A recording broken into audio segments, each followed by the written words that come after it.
Welcome, ladies and gentlemen, to Den Excelsior, the Mostly Marvel podcast. Normally, our host Ricky would be here to do that intro, but you just got to settle for me. It's Dennis, and I'm joined here by our good friend of the show and former co-host Frank. Welcome back. Hey, it's good to be back. Yeah, this is episode 181. Did you ever think we'd get to 181? I did not think so. I knew I wouldn't last till 181. I knew that's 181. The description says Thor: The Dark World. We'll see how much we talk about that tonight. But yeah, that was the homework assignment. I'd like to think that's why Ricky decided not to make it tonight. But no, he had some other stuff going on. He's actually graduating this weekend, so he's got a lot on his plate before he moves on to the next part of his life, which is actually the really crappier part. Yeah, right. Like it's like, yeah. There's nothing good after that. Yeah. It's not good. It's just like waiting for death, I think. Yeah. Pretty much. So congrats to Ricky out there if you do end up watching the show. We got you though. We got this. We got it covered for tonight. Frank, I asked you to join us for some special news items that popped up this week. So we will be talking about the news in a little bit. And I'm happy that was enough to rope you into this. It's been a while. Yeah.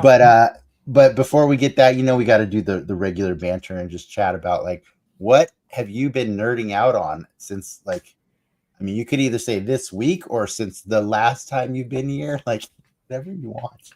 Since the last time, it's a lot more dense of an answer. Like I've been doing music. I've been working on like a video game also.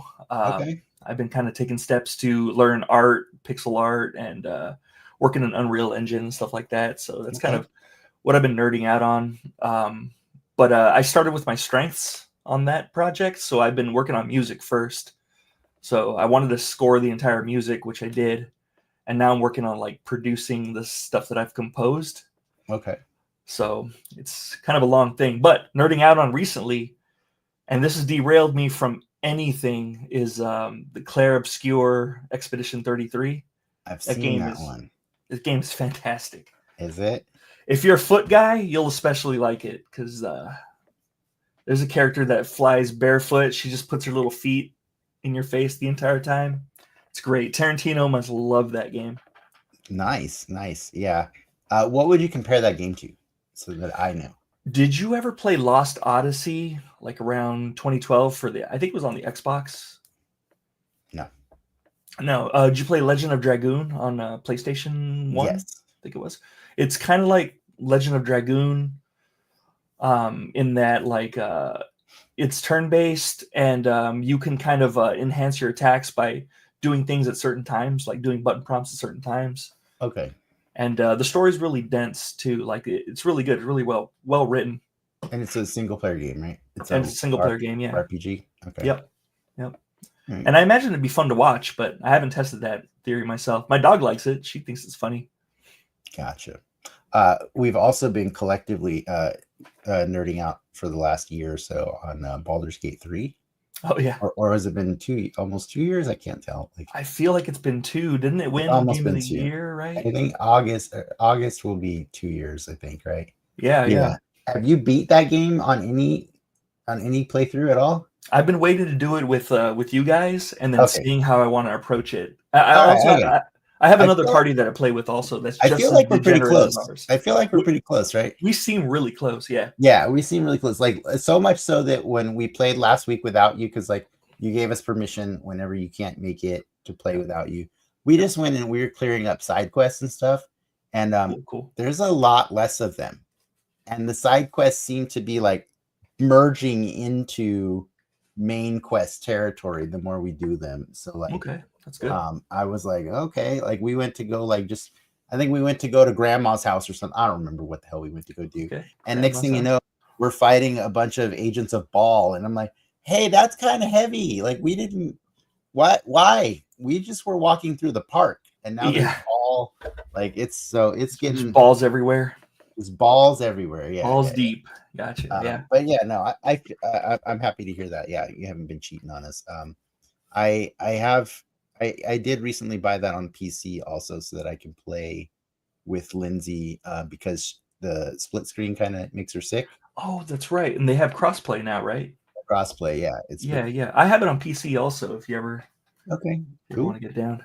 Yeah. I hilariously, after about 5 minutes, I switched to controller controls. Yeah. I couldn't handle the PC controls. They were weird for me. They're terrible. There's only one thing that I do like, being able to see everyone's inventory at once. Yeah. That's pretty cool. Yeah. I have my Xbox controller at my PC that way I can play it when I play with my friends. Okay, so you do it too. So, yeah, I do it too. Funny. Yeah. What about comics? You been reading anything? Comic books. I've been actually sticking with kind of oh wait, you know what? There is a modern one that I did read that's of particular interest. It's the Harley Quinn fart comic. You told me you were looking forward to that one. So kind of a funny story. I go to this comic store called Mighty Moose that's up here in Washington.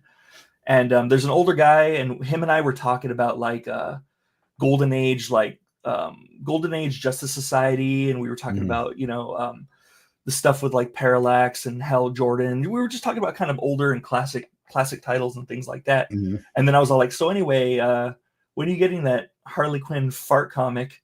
And then like the look on his face, it was like I just betrayed him. Like him and I were having a really good conversation and a meaningful collection.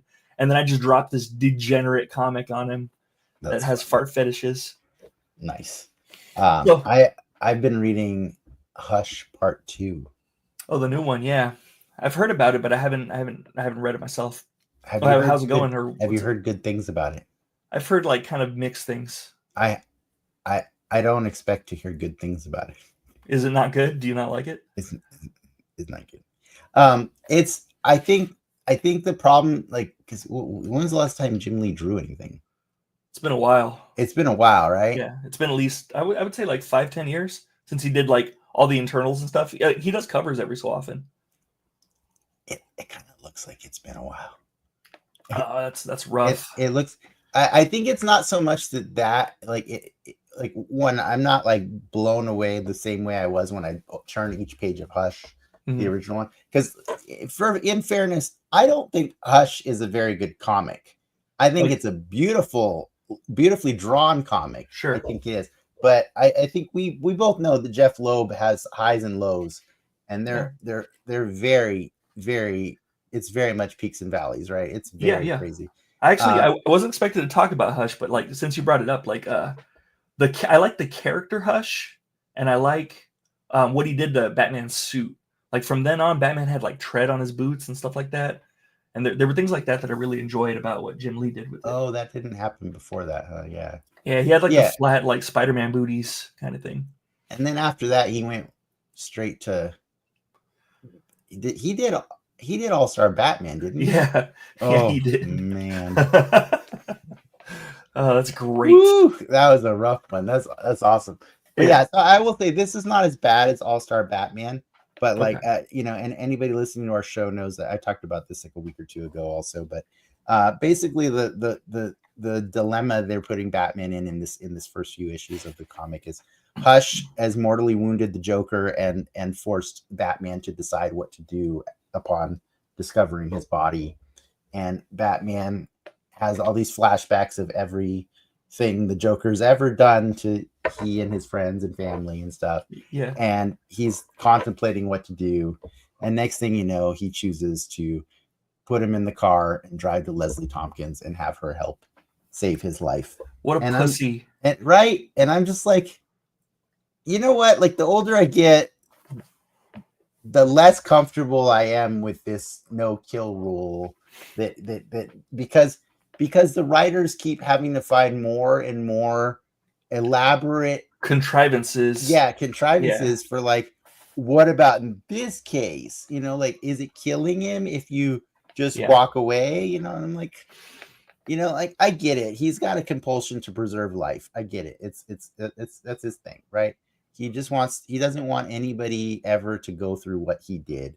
But like, it's the Joker, man. And it's kind of dumb. I agree with the no kill rule. I think Batman should adhere to it, but I don't have a problem like if Hush kills Joker Right? That's what I mean. You know what I Like, mean? I Like feel like, I yeah, don't no, yeah, yeah, I don't want him going out on the streets and shooting bad guys and stuff like that. Like yeah, that's what yeah, I'm yeah, saying.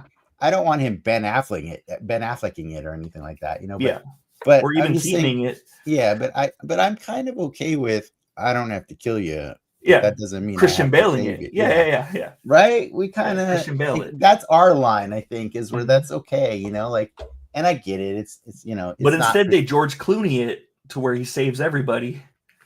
yeah, it's weird. It's weird. And so I'm like, oh, Even George Clooney let Mr. Freeze handle Poison Ivy. Like it's heavily alluded that Mr. Freeze probably killed Poison Ivy. Clooney had to know about it. I honestly don't remember Poison Ivy dying in that movie, but She doesn't die, but it's heavily implied. I think. okay, Like he's getting revenge for Nora. yeah.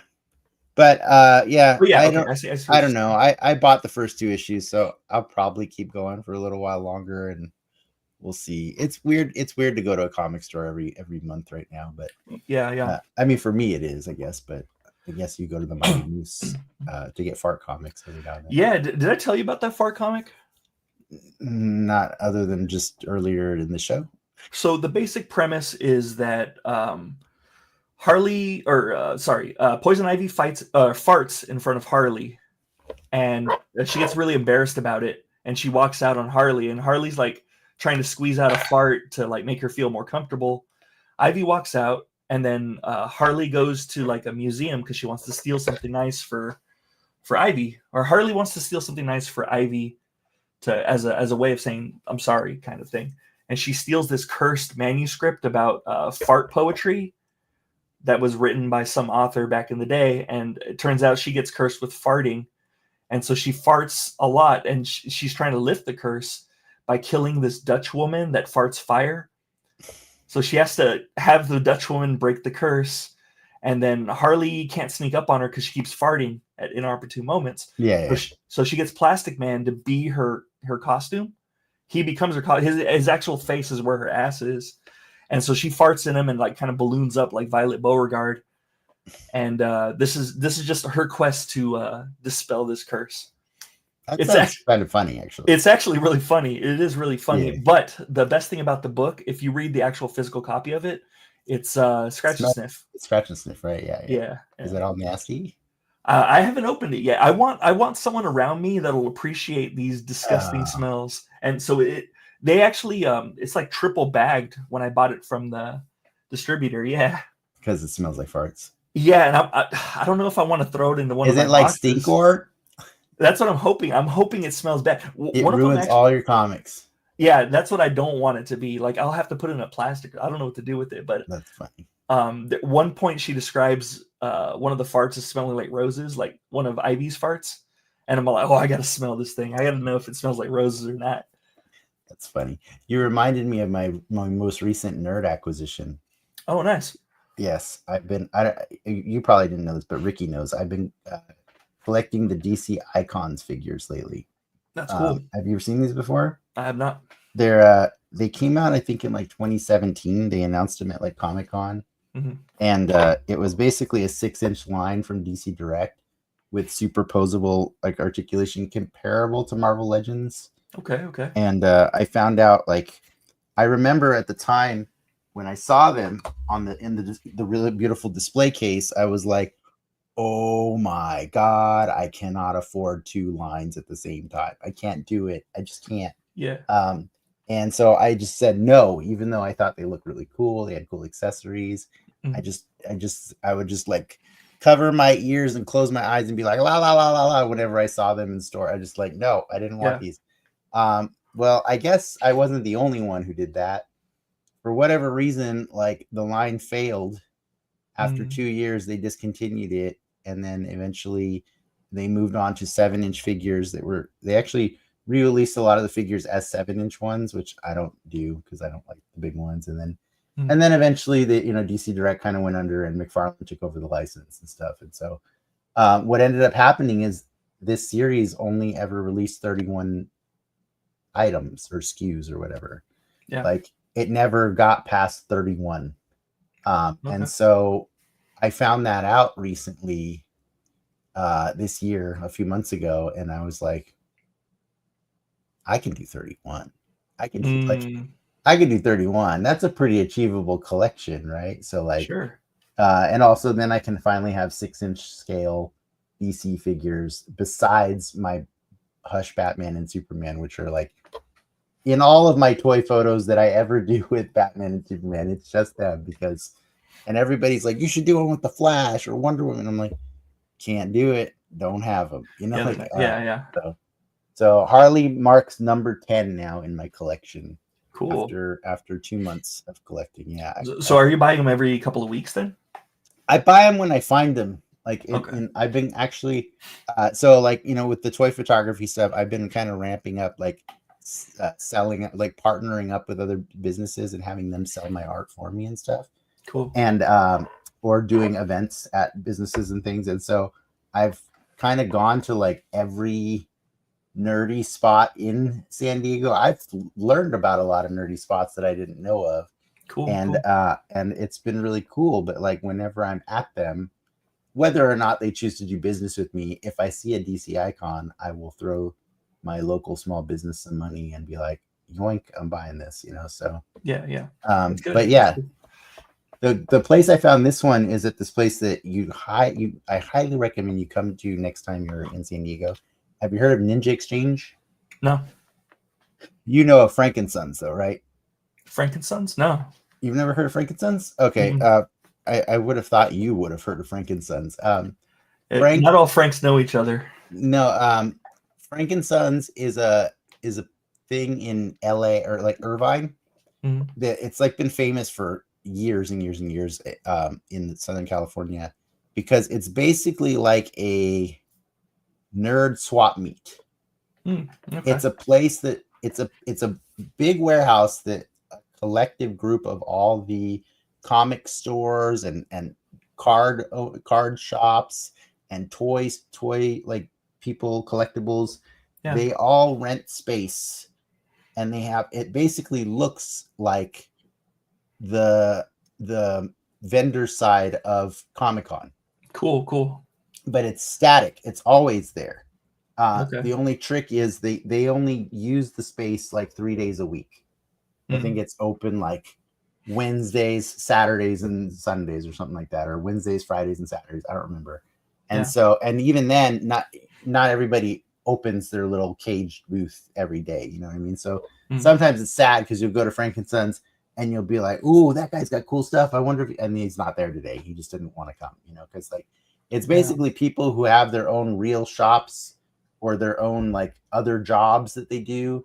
And then when they get the time, they go and open up their little caged booth and sell their collectibles and stuff. Okay. So Frankensons has been the place. I learned about it way late in life, and my friends coworkers and stuff are like, "Wait, you've never been there? You have to go." So Lindsay took me for a birthday one time, and it's cool, but it's kind of a trek, to go to Irvine. Yeah, to Irvine, yeah. Yeah. So I found out on this year that there is now a place like that kind of in San Diego. It's in Carlsbad. Oh, cool. And it's at the Carlsbad Mall. What they did is they took a floor of what used to be, I don't know, Dillard's or one of those department stores that no longer exists. You know what I mean? Yeah. They took the whole floor and they rented out spaces to all the local collectible people and stuff like that. So they got full on Pokemon tournaments there, and oh wow, they got everything nerdy you could ever want, and redundancy Japan style redundancy. Okay, yeah, I like that. Where you could buy that toy here, or you could walk 5 feet over and buy it there. Sure. Yeah, so cool. It's what's it called? Ninja what? Ninja Exchange? Ninja X and then change. Yeah. Okay. Ninja Exchange. Yeah. Okay. It's pretty awesome. I've been there 3 times now. Each time I've walked away with a brand, a different DC icon. I'm not going to say they're always new.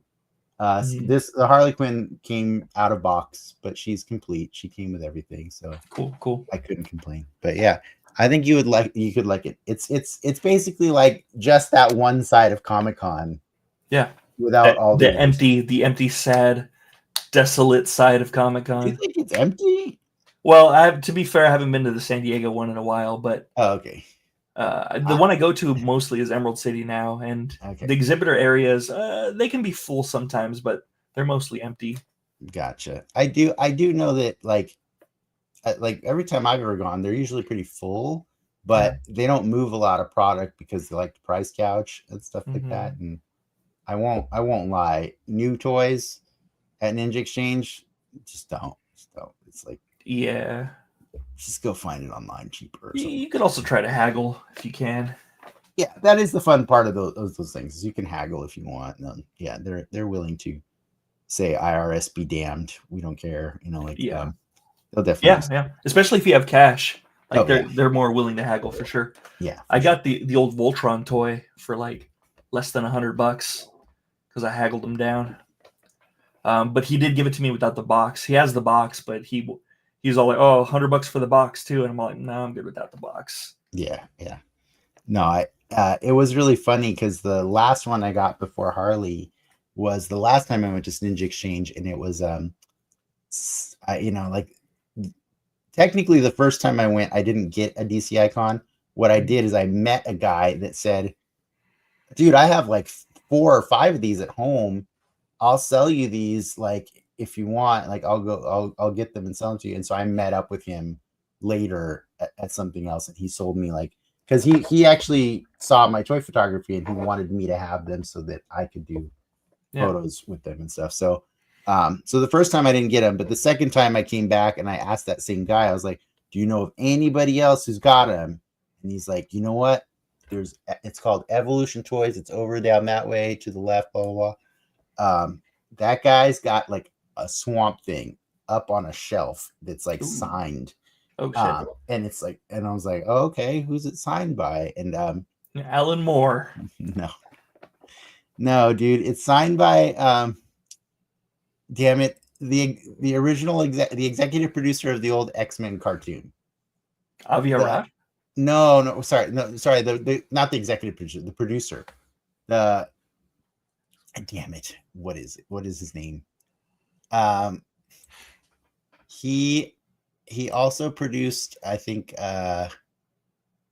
he produced the Swamp Thing cartoon also. I barely remember that. Was that based on the Heather Locklear movie or the? Yeah, I think so. Or the yes series or whatever. Yes, I'm trying to remember his name.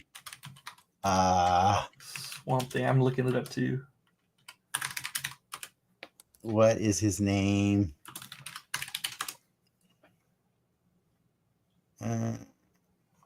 Larry Houston. Larry Houston's done a lot of other stuff, but he also was a consultant on X-Men 97 as well. They brought him. They wanted to have somebody from the original show be a consultant, so they got him, and I think they got the 2 writers to be consultants as well. But Larry Houston, I've seen him a million times at Comic-Con. I've seen him at so many like small events. There's like a local con I went to a few months ago called Rocket Con. Yeah. And he goes to that one. I think he's local is my point. And so it's like, I was, they were like telling me, "Oh yeah, this one's signed by Larry Houston." And I was like, yeah, I'm gonna open that.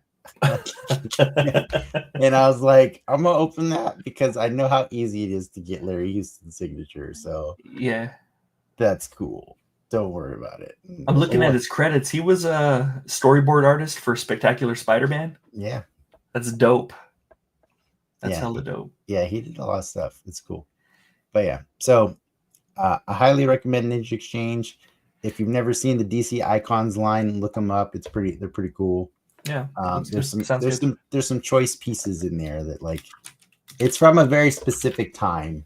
It's like right before New 52. So like, but by the time that the line ended, New 52 had happened. So they redid Batman and Superman and Wonder. So they redid them again as you're talking like the new 52, not like the 52 weeks or whatever. Like the one where they changed the world, basically. When Superman had the stupid cape or the different outfit and no underwear. Yeah, okay. When they took all the underwear off Superman and Batman. Yeah, okay. That's the one where Blue Beetle became Jaime. Jaime, yeah. Yeah. Okay. Yeah. So they do have a Jaime figure, and he's amazing looking. Because he's deluxe, so he comes with all the extra stuff you'd expect from him. He has all the little hard light wings and the big the gun, like all that stuff. So, anyways, I think we've nerded out enough for right now. Do you want to nerd out on some news? Yeah, let's do it. Okay. Just before I do that, I just want to clarify that once again, I have not done this in a long time, so it takes a little longer for me to do this.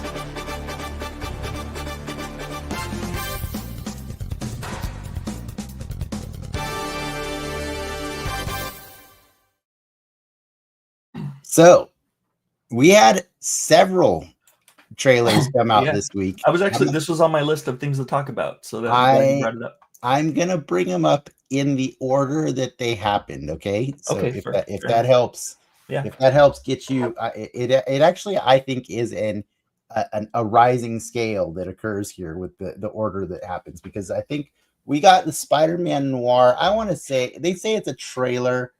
I want to say it's a teaser for the Prime show that's going to be coming out next year. It is produced by Lord and Miller, Frank Lord, Chris. The Lord Lego guys, right? The Lego guys and the Into the Spider-Verse guys too. And the Into the I guess we can mention that. Yeah.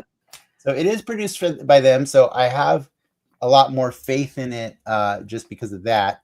I know I probably shit talked this pretty hard a few months ago when they announced it. Because I'm like, dude, do you know how old Nicolas Cage is? He's like 60 something. Like, I don't need that to be my Spider-Man. I was like, the only way this works is if the Spider-Man is just not him. If he's just voicing it.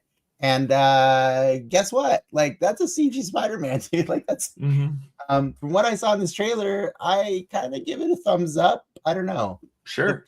But I mean, there's not enough to really do anything with it. But I will say, like, the aesthetic was cool.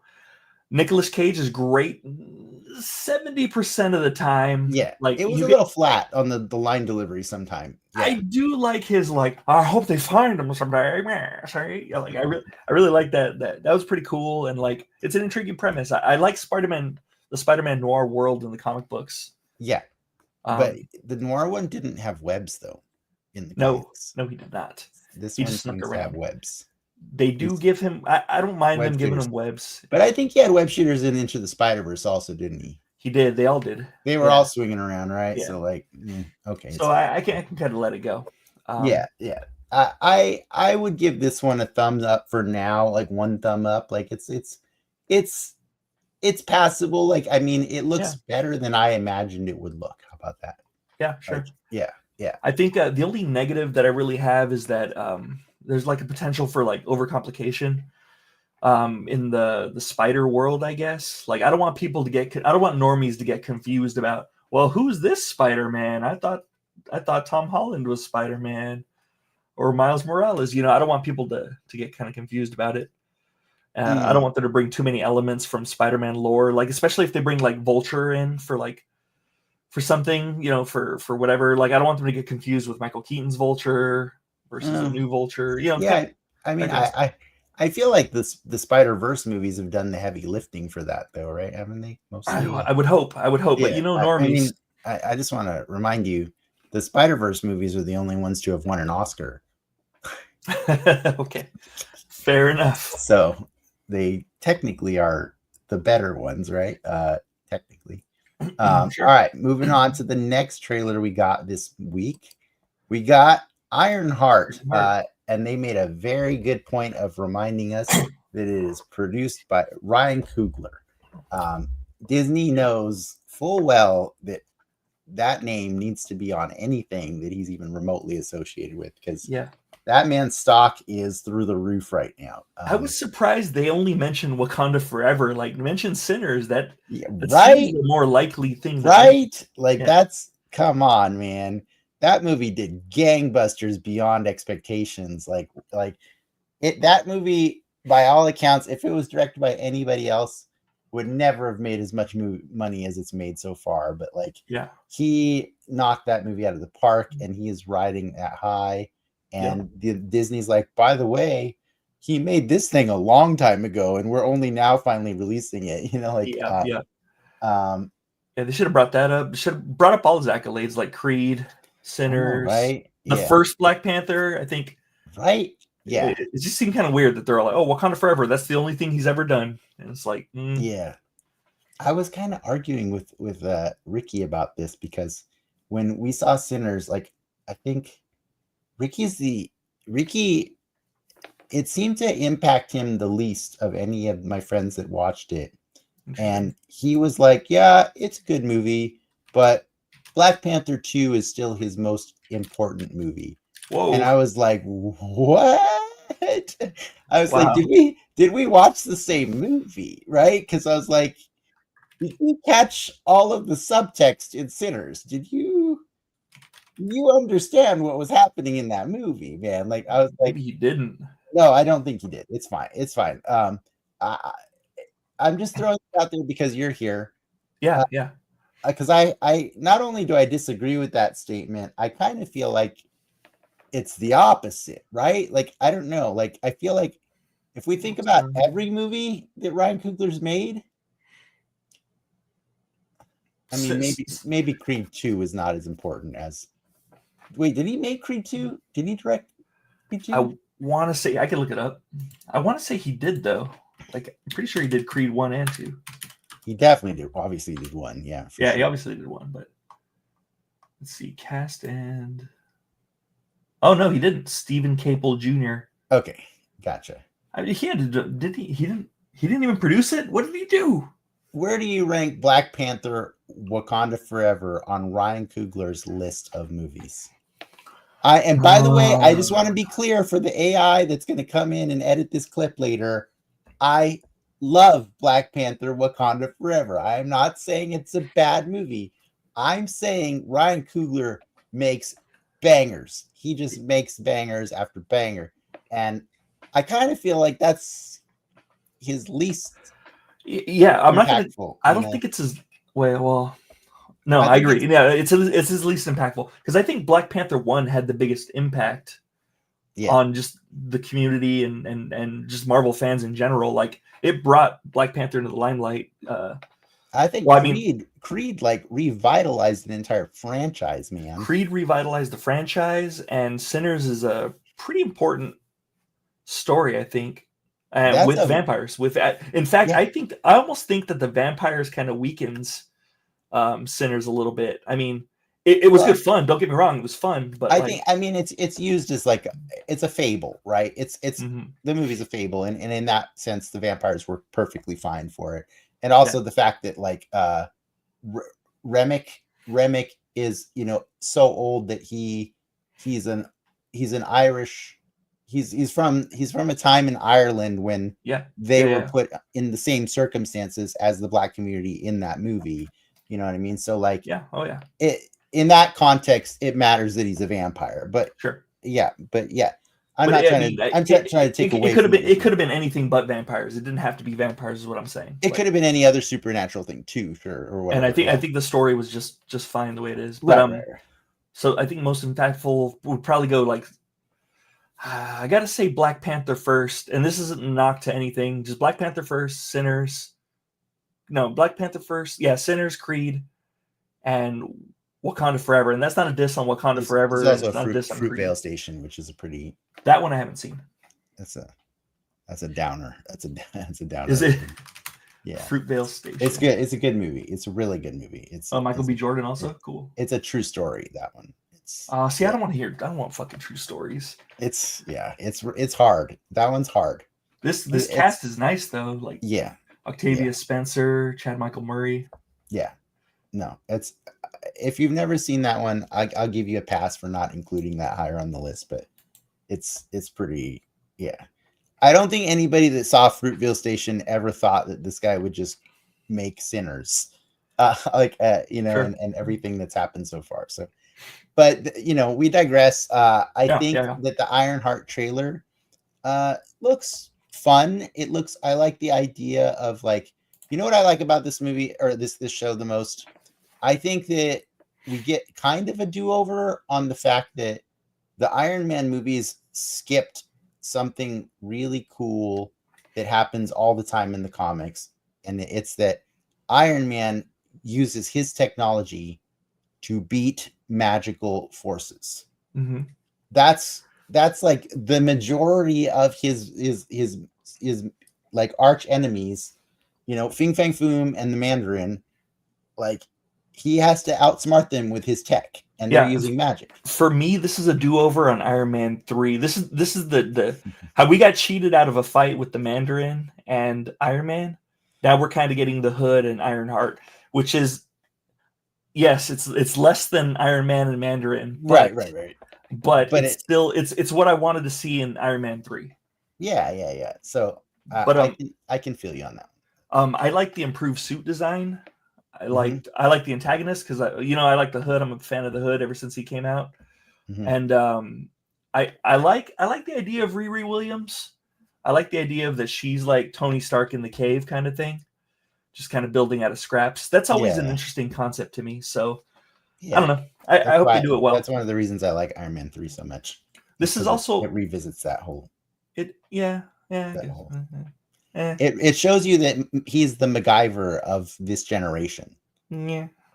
There's an entire generation of people that don't know MacGyver. Yeah. I asked Ricky last week. I was like, MacGyver? He's like, that's MacGruber, right? MacGruber? Like, yeah. Okay. I was like, oh my god. I was like, I know he was kind of joking, but you know what I mean? Like, there are people that think I'm mispronouncing MacGruber when I say MacGruber. it. Sure. I do like it's also a do-over for her appearance in Wakanda Forever, which it was kind of lackluster, right? I don't like her appearance in Wakanda Forever. I think she's like the worst part of that movie. Yeah, I think if they would have taken her out, I think the movie would have been a lot tighter. Yeah, the movie's a little bloated because like we don't want the funeral taken out. That's fine. We want to show respect to Chadwick and to T'Challa, but also like Angela Bassett. Like there was so much better. Like wait, are there 2 funerals in that movie? Yeah, I think there are. Yeah. Oh, gosh. Yeah. I forgot about that. But Angela Bassett's really good. Namor is a really good standout. Yeah, it's great. So like, I don't quite care for how they kill. There's good and bad. But focusing on just Ironheart, I feel like her suit design was terrible. It looked like the ultimate Iron Man suit, which I hate. Yeah. I hate that penis head that it has. Yeah, she's kind of got that though a little bit. Yeah, she still got that, but it. I don't know if it is, but it looks more practical. It looks a lot like Superior sometimes. It does. Yeah, it does. In certain ways. Yeah. Yeah. I'm excited. I'm excited enough for this that I think I'm really, the only thing that makes me hesitant is like it's kind of scary, and I know I'm echoing what all of the internet has been saying, but like it's kind of worrisome that like this show comes out in 5 weeks and this is the first trailer we're getting. Yeah, isn't that the record for shortest time frame? Yeah, shortest time frame from trailer to show. It might be. Yeah, I think if not this one, it's Daredevil Born Again. Might be. Yeah, but that show was always gonna do gangbusters, right? Like that. Like, true. I guess. Yeah. It doesn't matter if you don't like the show. That show had ratings like crazy. You know what I mean? Like, sure. Watching that, so. And then I think the only con that I really have of Ironheart, and it's almost the same con that I have for most Marvel projects, is that the uncertain or the unsteady tone.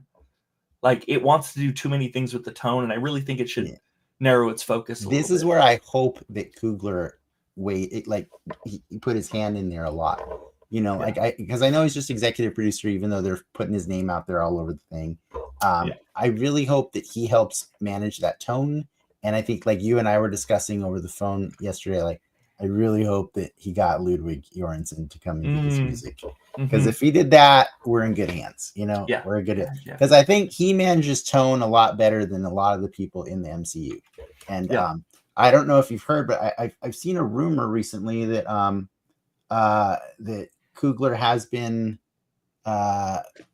reached out to potentially be in charge of the X-Men. Reboot. I heard that rumor. How do you feel about that one? I feel great about that one. That would be Ludwig Göransson. Yes, right. Bring Ludwig Göransson. That would I don't be even care amazing. if it's not that great. Like Black Panther, we've talked about this, and it's not my favorite of the MCU movies, but Same. Ludwig Göransson elevates he elevates a lot of it. Everything he does is just better because Ludwig's there, and you bring your college roommate with you on your parties. That's what were they college roommates? Is that what? Yeah. Oh, okay. I didn't know that. That's funny. Yeah. That's why they're ride or dies, man. That's why, okay. That's why Ludwig will do everything that Ryan Coogler ever does. Yeah. That's funny. So I think we might have talked about this too when I was watching Community, but he did a couple episodes of Community also. Yeah. They both had to start somewhere, Yeah, sure. But yeah, no, whenever Coogler has a project, Ludwig has a job. Okay. But I think Ludwig nowadays does fine without Ryan Coogler's, hand-me-downs or whatever you want to call it. I don't think it's that. I think it's a collaboration. Yeah, I think it's very obvious that Sinners was 100% a collaboration between those two. Sure. It's like Danny Elfman and Tim Burton. Yeah. They kind of work together. Yeah. There's no way that Ludwig wasn't, involved in the production of that movie, because music is so important to that movie. You know what I mean? So yeah, it's really, it's cool. If they just have to check those two boxes, manage the tone, get Ludwig, and this is going to be good enough for me to enjoy for the next. Yeah. Then everything else is like, I could overlook. I know we always talk about I hate saying it nowadays because it's so overused, but the woke stuff, like if they have like a couple of like woke scenes, like I'll still be on board. The air quotes are lost on people in podcast world. Yes. Okay. But he is putting air quotes around this, just so you guys know. I don't. Yeah. To me, like, I think a lot of people are over woke spotting these days. Yeah. And I think that's what a lot of people are saying about Ironheart, how she's like the woke version of Iron Man. And I don't see it that way, but like at the same time, I see where they're coming from. I guess they just miss Iron Man is the long and short of it. And we all miss Iron Man. Yeah. But now we'll have Ironheart. But I think it's rad that he's dead too. You know what I mean? Like, I think it's cool. Like, I want the movie universe to be different from comics in that way. Well, I want the comic books to do that. Like, there was a time where DC was doing that, and like they would have their mainstay legacy characters die and then be replaced. Like The Barry Question, Allen. like Barry Allen, like things like that. And I really loved it when they didn't walk it back, and that was really nice. But slowly but surely, everything's been walking back. But I think Marvel's pretty good about doing that too. Like they'll keep them dead for a couple years and then bring them back. So Uncle Ben's still dead though. Yeah, he's the only one. So did you hear about Gwen Stacy? How they're injecting her body, her dead body. They're making her into the new Gwenpool, right? Yes, they injected her with Weapon X cells to bring her back, and I'm all like, this is the worst shit in the world. It'll be silly, and there'll be some contrivance that explains that it's not the one that blah blah blah, whatever. Ever since Superior Spider-Man, I stopped, or the things that happened before Superior Spider-Man, I stopped being mad at the writers for doing all their weird things they do, because they got to sell books, man, and they do it by making you angry. You know what I mean? They follow a very similar pattern to wrestling, right? Wrestling, I don't think you even watch wrestling right now, but I promise that John Cena turned heel a few months ago, right? He did, yeah. Because everybody in America knows that John Cena turned heel. Well, right? he was the good of all good guys, right? But that's what I'm saying. That you knew that, even though you haven't been watching wrestling for how many years? You know what I mean? Sure. Well, my brother watches it, to be fair, so he catches me up on stuff. But that's what I'm saying. Like, everybody, like, through osmosis of some way, knows who John Cena is. Sure. And they knew what it meant when he went heel. But it's okay. Like, it doesn't mean he's actually a bad person. It means they need to sell premium pay-per-view events. Put butts in seats. Yeah, sure. Yeah, they got to put butts in seats. And I just see the comic books as the same thing. You know what I mean? So, like, sure, it's hard to get me upset about choices they make in comic books. I do agree with that. But, like, with where Spider-Man's concerned, I feel like ever since One More Day and Brand New Day, which I like. Okay. We've talked about that because Yeah, I had already, but I had already come on board with this notion of like they're trying to infuriate us. They're trying to do it because sure, but it like, gets the conversation going. But when we talked about it back in the day, you were like, obviously, him and Mary Jane are gonna get back together at some point. And they did, right? Not really. I Not thought they really. did. I thought No. they Well, did. in Ultimate Spider-Man, they're together, but not in the main one. Like they're just like friends, and she dates someone that looks suspiciously like a Marvel Comics writer. Well, they'll still get them together one day. It's Yeah, sure. Yeah, and even if they do, like, yeah, sure. But I mean, like, at the same time, like, what I was gonna say is like the quality after that event. I read a little bit here and there, and then I just tossed them all in boxes. Like, but that's because every generation of comics can't all be for the same person. You know what I mean? Like it just sure. At some point you got to be like, when it was really good is when it was the new Avengers, or something like that. Yeah. Like, so like, but that brings me back to this point here, where like Ironheart, is good because she is basically a Tony Stark, but she's a new character. yeah, Like they're not bringing back Tony Stark to be Tony Stark again and not be yet. Iron Man and then shit on his legacy like they did with like in my opinion, like they did with Brand New Day, One More Day, and that fucking Grey Goblin storyline. Like they're not doing any of that. Like I'd be way more happy if they just killed Peter off, let Miles be Spider-Man now from here on out or whatever. Yeah. I mean, or Kane, or did you Ben see Reilly. the cast? Did you see the casting for last week for Spider-Man? No. Do you watch Bear? No. The Bear on Hulu, right? Yeah. No, I don't watch it. It was recommended to me a few times. There's a woman that's a Puerto Rican woman on that show. Yeah. Who just mysteriously got cast as somebody in I see where you're Spider-Man going. Like, so movie. Possibly Rio Morales. Yeah, that's what everyone in the entire world is all in agreement. Obviously, that's Rio, so sure. I think you might get that sooner than you think. So, well, I mean, at this point, I don't want it anymore. Like, I don't want anything anymore at this point. Like, fair enough. All right. Well, let's talk about something you do want. Yeah. This. Heck yeah. Superman got its new trailer, and if we can call I think we have to call the previous one a teaser, because this was a full meal. This was a trailer. Yeah. I think I had to wipe some tears just barely welling up in my eyes from this one again. I definitely teared up. Be a hero. Like, yeah. When's the last time we saw Superman be a hero? Man, it's been a while. Like like being like a true like hero, like the way, like the thing that he's the blueprint for all heroes, right? Like he needs to be exemplary at all times. That doesn't mean he's perfect. That doesn't mean that at all. In fact, I love the interview scene that this trailer starts with between him and Lois, where he loses his control of his emotions, and he gets really upset when she starts doing devil's advocate questions with him and asking him if he consulted with the president of the United States before intervening in a war in a foreign country. And he gets mad because he's like, people were gonna die. Lives. Yeah. I saved lives. People were gonna die. And he yells at his girlfriend, right? And she's like, you don't know that you saved lives, or you don't know that people were gonna die.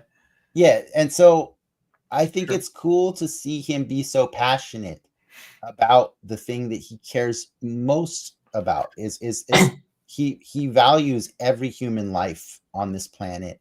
And I think that's a beautiful thing, because he's not even human. You know what I mean? Like, he's not human, but he was raised among us. So he wants so desperately to be a human. And he carries all of that. He carries humanity in him when it's told well. And I think this is the most human Superman we've seen in a long time. I'm not going near saying he's better than Christopher Reeve or anything like that. Like, I think Christopher Reeve nailed it too back in the day. You know what I mean? Like, he truly represented that for a lot of people. But I think I think what we have here is James Gunn is cooking, man, and Yeah. and I'm willing to give Creature Commandos a pass because this. Did you not like Creature Commandos? I thought it was okay. Okay. I thought it was okay. I like the music in it. Yeah, it's great.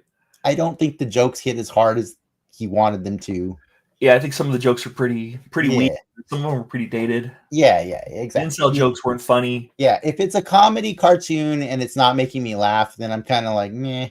You know what I mean? Like, Yeah, and they can go really big in a comedy cartoon, and I don't think they didn't utilize the medium as well. yeah, but I gave it all a pass because Batman showed up in one episode. Yeah, that was kind of cool. So I was like, you get a pass. I liked what they did with a lot of it though. Like 80% of what I saw, I liked. But I do like, above all, that they are fulfilling the promise they made. Is that the actors in the animated will also be the same actors in the live action? And on this thumbnail that I'm showing right now, Frank Grillo is there playing Rick Flag Sr. And that is cool, man. I'm very happy about that. I don't like that he doesn't have the white hair that he had in the cartoon. Sure. But whatever, it's fine. Yeah, I can overlook that. And then I mean, you can laundry list all the crazy Easter eggs that you saw in this show. I can. I mean, in this trailer. You can't? I can. I totally can. But do it. Go for it. Laundry list the ones you thought were the coolest. Shit. Metamorpho, I thought was one of the coolest. Guy Gardner, I thought was really cool. Freaking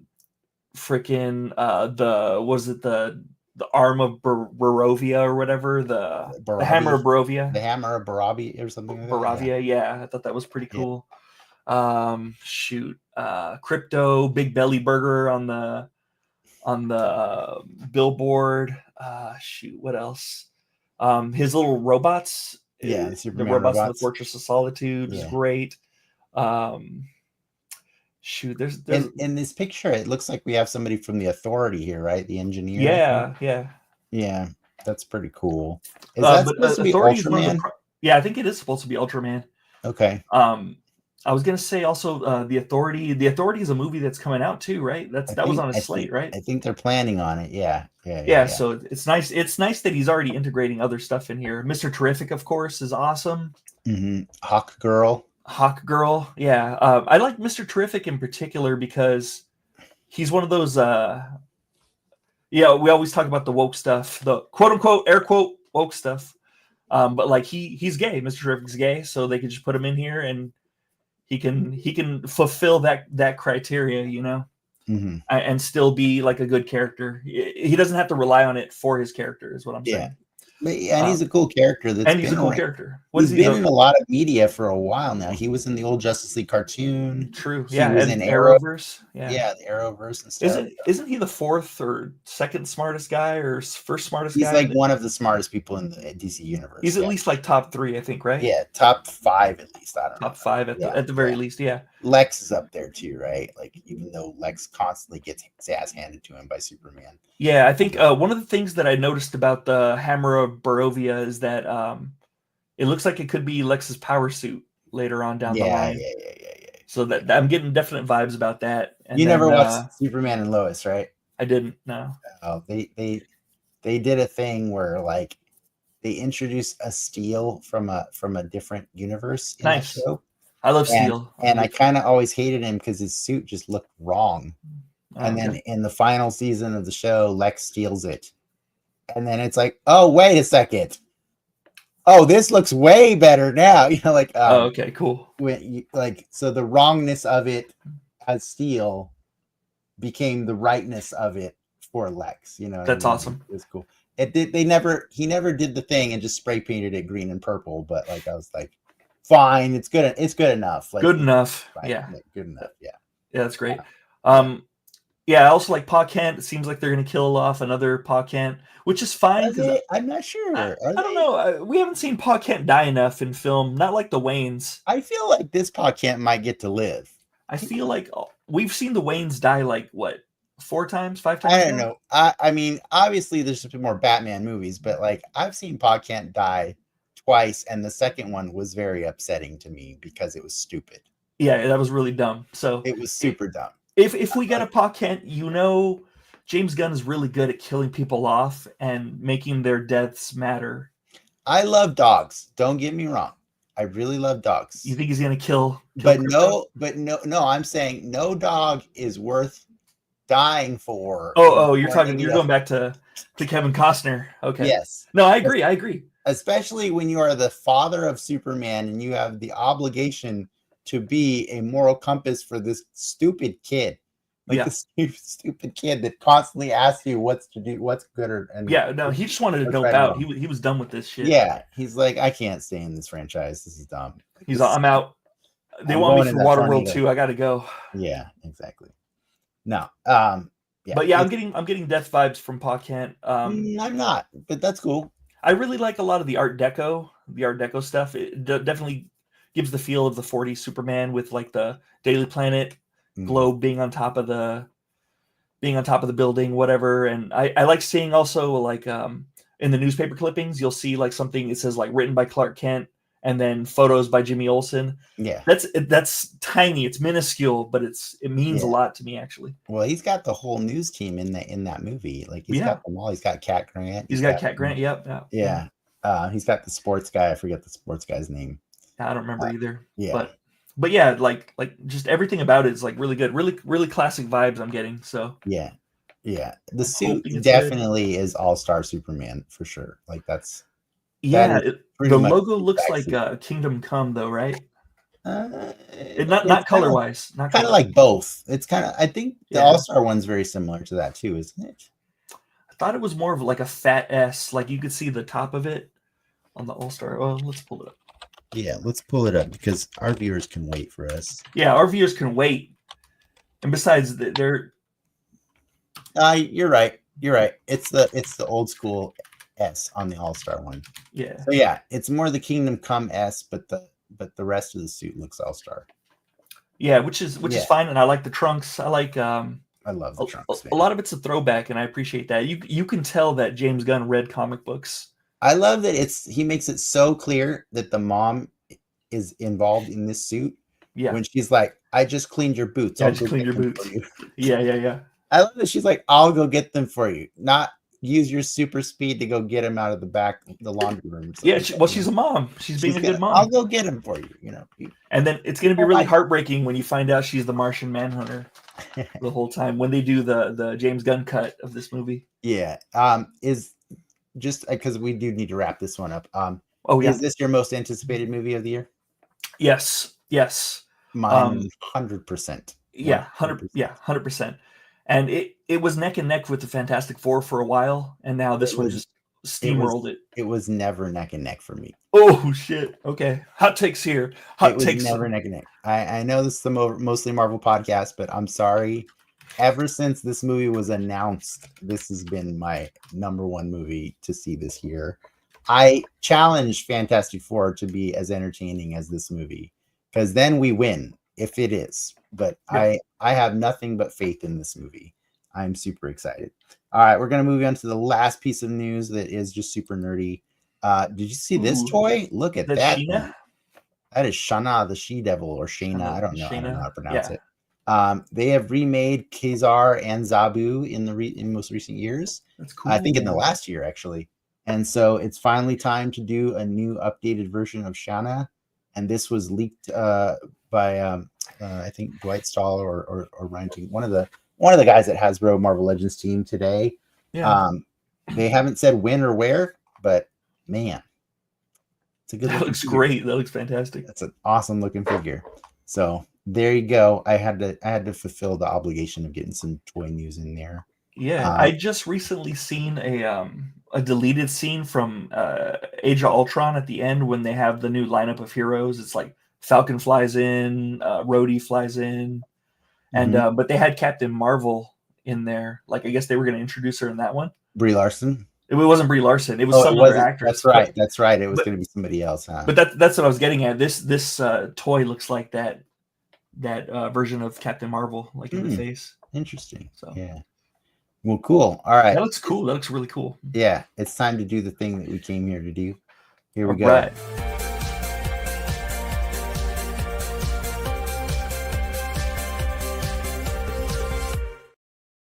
All right. We're talking about Thor the Dark World. I'm not going to say this is what we really came here to do.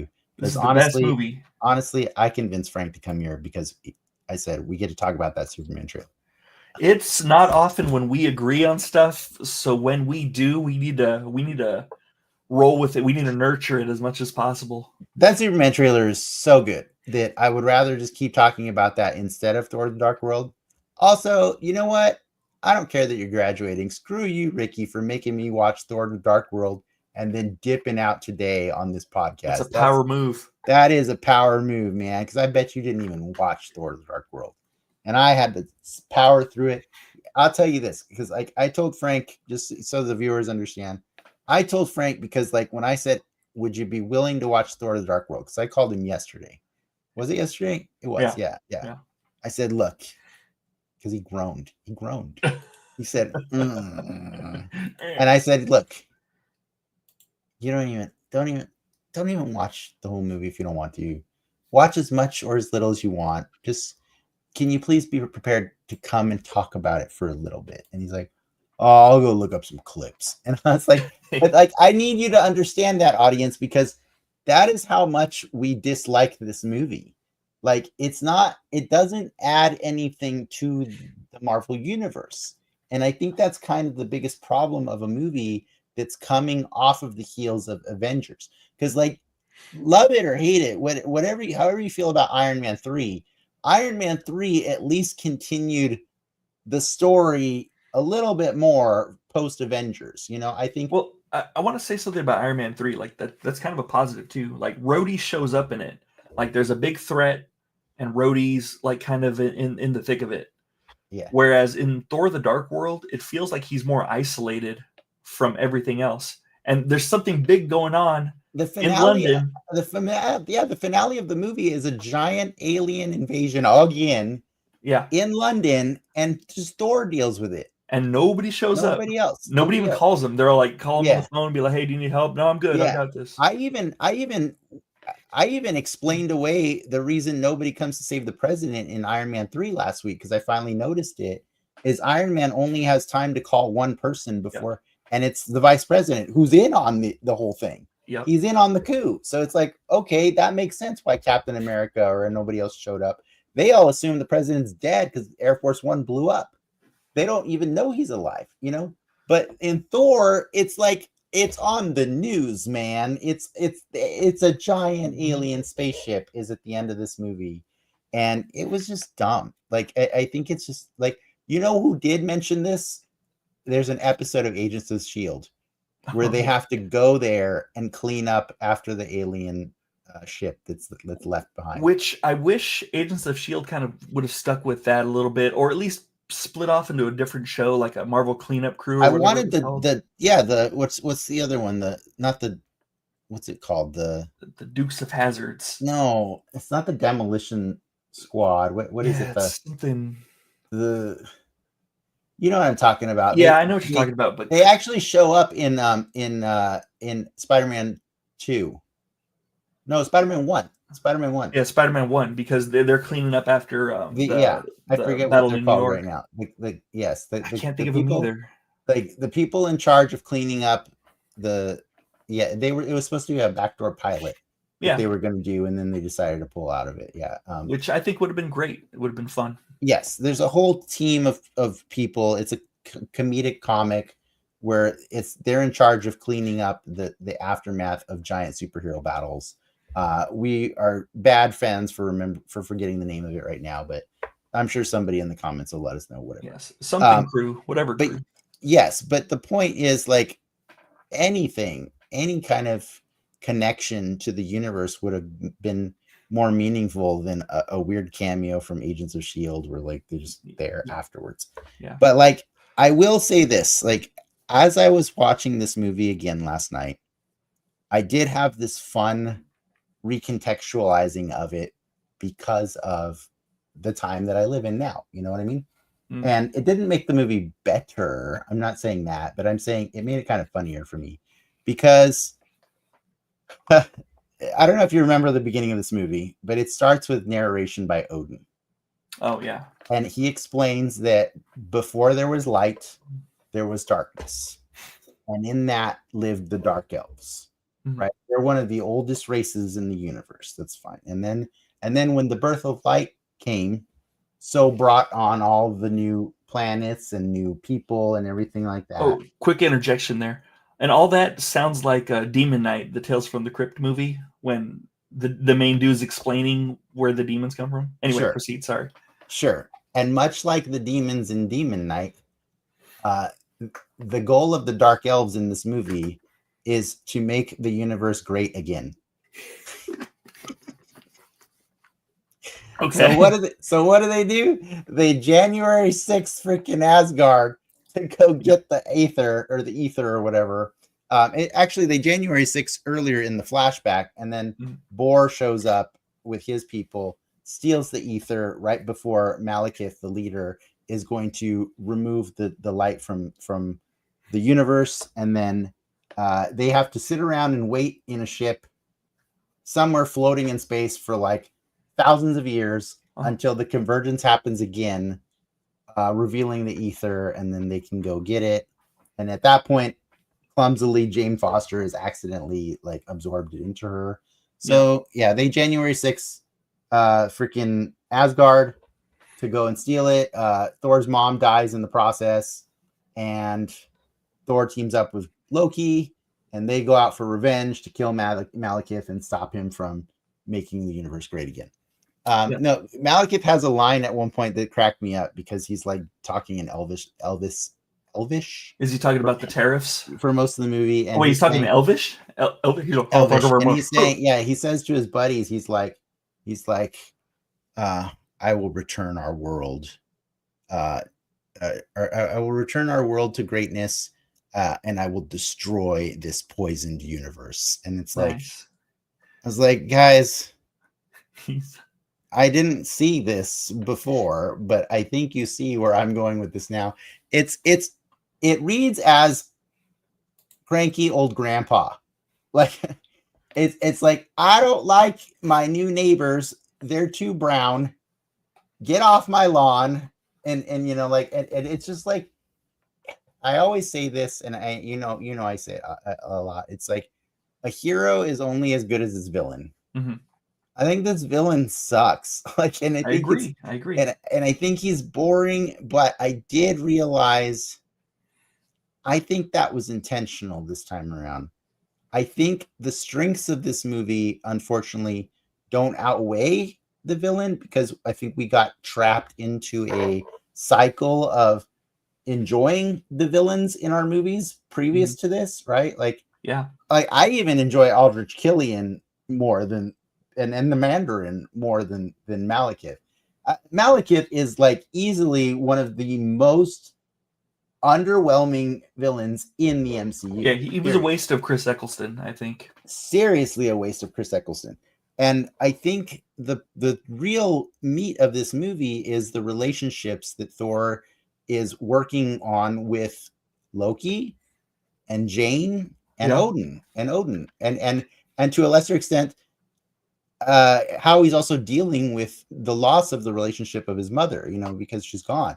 Like, those are all really interesting things in this movie. Adding to that, also, they bring in the 9 realms a little bit more. They talk about that, and I think the visual sequences are really good too. I don't know how they hold up though. But every time the elves show up, it's just like Star Wars generic action, and it's I don't think that's what I want out of Dark Elves. You know what I mean? Yeah. And I know they're trying to be different. It reminds me of the live action Masters of the Universe movie. Yeah. That's a good analogy. That's really good. Yeah. And I think that's my problem with this movie is it's like the Dark Elves are throwaway characters in this movie. And it's like, and I understand that really their entire purpose is made clear at the end of the movie when they go visit a far more interesting character in Benicio del Toro's The Collector. And you're like, we're doing Infinity Stones. Okay, got it. Yeah. But it takes the entire movie to get there. Yeah, exactly. And I think we get a little hint of it. Odin does some exposition earlier in the movie that kind of says that the rest of these, things manifested as stone, except the ether. And you're like, okay, well, whatever. Whatever. Yeah. Who cares? Yeah. But yeah, the But- whole movie was just to serve as a jumping point for the Infinity Stones, right? Like that's kind of what it is. And then they backdoor a few stones. Yeah. They're like, oh yeah, by the way, there was 2 already in the movies you've seen before. Like the Space Stone and the Mind Stone or whatever. Like yeah. Sure. Okay, guys. Yeah, that's fine.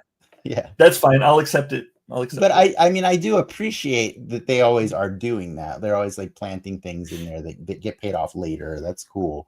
But but nothing that's introduced in Thor: The Dark World ever really gets paid off later. Like I would, no Warriors 3 payoff, no nothing. Oh man, murks them so hard in the next movie. Like yeah. And the only thing that kind of gets paid off is Thor gets to have a moment with his mother in Endgame. Yeah, that's great. That's one of the best scenes, I think. But I don't think that makes Thor: The Dark World better as a movie. Absolutely not. I mean? No, like everything else elevates the previous. Like we talked about, like how WandaVision elevates Age of Ultron and stuff like that. And like there's nothing that's come yet that's elevated this one. Maybe it'll happen. Maybe Ironheart or something. Yeah. Like I had a blast talking about the ways that Iron Man 3 has aged well for me because of all the other movies that follow, especially with it culminating in Endgame. Like it's a really cool story that Tony goes through from beginning to end. This is like it's a moot point in Thor's life. It doesn't matter. Like it doesn't, like I wanted it to matter. Like Loki dies in the middle of this movie and then he's alive at the end of the movie. And it's like, it's like, dude, I mean, I know Thor doesn't know that, but like it kind of took the steam out of the whole thing when we know that as the audience, like I get it. Loki tricks us all the time. It kills the stakes. Like they should have waited for the next movie to reveal that Loki didn't die. Yes, I don't think it was fun in this movie. I think they should have left that tone, and it might have elevated this movie if they had just left it alone. Because it deflated the entire scene he has with Odin at the end of the movie too. Like, it was a really warm moment between him and Odin, and it's like, it's not even Odin. Like that's so dumb. Like, and also the pacing of the movie, it's like a really slow build up, and then like it really drags in the middle. Yeah, and then nothing. There's no compensation for the narrative lulls. Like like they just fight and Thor wins, I guess, or whatever. And I almost feel like do you like The Last Jedi or do you hate it? I can't remember. Last Jedi. I don't like what they did to Luke, but I think it's the most interesting of the new trilogy. Yeah, but because it at least brought up some new things. Right? It was the shot that I think it needed, and I think if it would have been followed up consistently on the next one, I think it would have been great. And so we're in agreement that The Rise of Skywalker completely undoes all of the goodwill of The Last Jedi, right? Yeah, it does both. It both ruins all the goodwill of The Last Jedi and makes me absolutely not care about The Force Awakens. Right. Yeah. I think Thor Ragnarok does the same thing for this movie, but in all the right ways. In a good way? Yeah, okay. It undoes all of the things that happened in this movie, minus the death of the mom. Yeah. And it makes you happy for it. Right? Like it's a joyful movie to watch. And you get meaningful moments between Thor and Loki, as opposed to like this movie where it's like they're on guard with each other the whole time, so they really can't have a tender moment that they share with each other and stuff. Yeah, and especially with the death of their mom, that could have been like a really touching moment, but they never leaned into it. I think that also goes with the inconsistent tone. When I used to complain about the tone of Marvel, this movie I think is what I was thinking about most of all, because they tried to incorporate that quippy Marvel humor, but with like a somber and darker tone. Meow. It didn't work. Meow meow out. Like Darcy, like take Darcy out of everything, please. Yeah, I know. Yeah, I think the weird part about just the Thor: The Dark World is just like it just doesn't matter to anything. Does Selvig run around naked in this one? Selvig runs around naked, and they use the scene twice. Yeah, They show that's they show right. it twice in the movie. Like Gosh, that's terrible. once wasn't enough. They had to do a second beat of it, and it's just like I got the joke the first time, guys, and I think that's two Skarsgårds I've seen naked now. oh, you've only seen two, huh? You've seen more Skarsgårds naked. Oh, Oh definitely. wait. Oh, Definitely. was it a different Skarsgård in the Viking or whatever, or that Viking movie where he fights naked? Which Skarsgård is that? That's Alexander Skarsgård. Oh, that's Alexander. So that's three Skarsgårds we've seen naked. Oh yeah, for sure. Is that just their thing? Oh yeah. Okay, cool. They're all hot. Well, I don't know. The dad's hot probably to some people. He might have been hot like a while ago, and Well, I'm I sure think he's he hot was to super some hot people back now. then. Yeah. Does he get naked in Andor season 2 or? I don't know. I haven't watched season 2 yet. Damn it. Okay.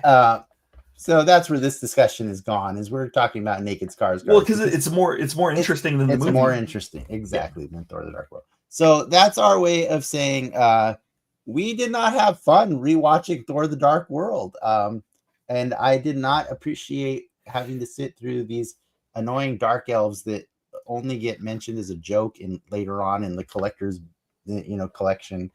Like I was watching, like Lindsay showed up at the very end of the movie, and she's watching the collector, and she's like, "Give me more of this guy. This guy is so much more interesting than everybody else in this movie. He's actively enslaving countless races, and nobody says shit about it. He's like got a specimen from every freaking race ever in his little gallery. Yeah. And there's no cops banging on his door. Like, that's crazy. Like, what is this guy? Yeah, him and the Grand Master, they operate on a total other wavelength than everyone else in this universe. And we need more of it. And I was like, and the funniest thing about it is, like, there's some actors that just, like, when they show up for the role, they are 100% committed. They don't even care how shitty the movie is. And I feel that with Benicio del Toro. When he has one scene in this movie, and it's more interesting than everything in this Was this his first role as the collector? Yes, it was. Is the mid-credit scene or whatever? Yeah. Wow, that's crazy. Okay, cool. Yeah, and it's so good. And I was like, Disney knew. That's why they gave him a theme park ride. Yeah, hell yeah. They just knew. They're we got to keep this guy forever. He's too good. He's fantastic in Guardians. He's fantastic in all of it. Yeah. Even Infinity War, like he was great. I like Jeff Goldblum as the Grandmaster also. Jeff Goldblum's great. He's a great get. Yeah. I just found out that he was the rat guy in Captain Planet. I didn't know he did the voice of the rat guy. Vermin or something like that. Yeah, Vermin or something. That's the Spider-Man villain. I can't remember. No, it's something Vermin though. Like whatever it is. Yeah, something like that. Anyway, I found out he was the rat guy, and I was like, changed my mind. I'm all like, oh, that's sick. Well, I think that's got to wrap it up for us for tonight for this Thor: The Dark World conversation. I apologize. I like how most of it was not about Thor: The Dark World. It was like 18 minutes of Thor. I promised you I would do that. You know what I mean? That's fine. I didn't want to beat this horse over. Too dead. It's been dead for many years. It's not a great movie in Phase 2. Thankfully, I think the next one up is Captain America: Winter Soldier. Yeah. Probably still one of my favorite movies in the entire MCU. Very excited to rewatch that one. I'd be interested on your thoughts. I'm gonna be interested in your thoughts on it because of in light of Falcon and the Winter Soldier and what happens there and how that kind of parallels with Captain America and the Winter Soldier, I guess. Captain America, the Winter Soldier. So I'll check it out. Okay, I'll let you. Yeah, tune in. I recommend everybody tune in. And if you liked anything that we had to say, you're always welcome to comment on anything that we have to say. Feel free to like and subscribe. You can follow us all over the place. If not here, DenX Media, you can find on a lot of socials.